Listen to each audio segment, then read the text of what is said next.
Welcome to Black Swan News, Markets and Finance. Every week we will be your window to the world of markets, analyzing events from the perspective of strategies applied with the Black Swan method.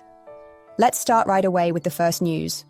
Global stock markets down, from our finance expert Evangeline Wilder. Global stock markets have seen a significant decline over the past week, driven by rising concerns over inflation and potential tightening by central banks. The Federal Reserve has signaled it will keep interest rates high for longer than expected, while the European Central Bank has taken a cautious approach.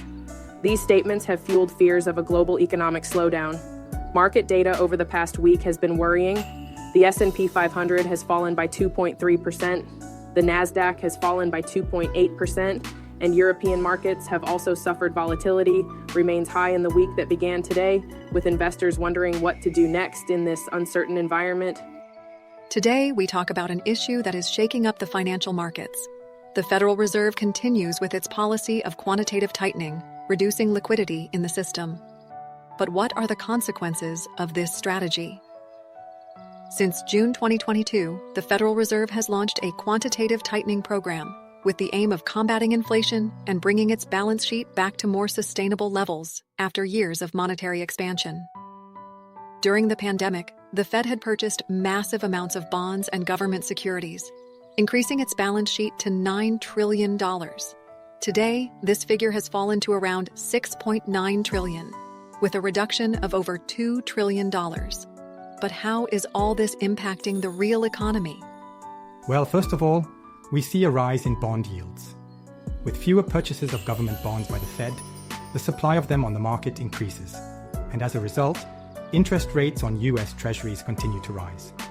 Second critical point, financial markets are under pressure. Less liquidity means that banks and investors have less access to credit, and this leads to greater volatility in the stock markets. Finally, there is the impact on businesses and consumers.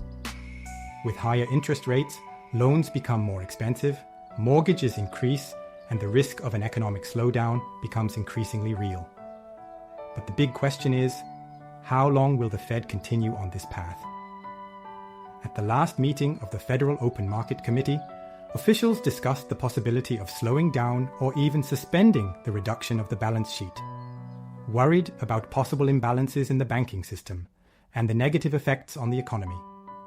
Some analysts believe that QT could end by mid-2025, but much will depend on the economic data of the next few months and the path of inflation. What is certain is that the quantitative tightening is draining liquidity from the markets and increasing pressure on stocks, bonds, and credit. If the negative effects were to intensify, the Fed could be forced to review its strategy. Continue to follow us for all the updates, and don't forget to subscribe to the channel so you don't miss the next analyses. See you next time on L'Unodici del Signo Nero.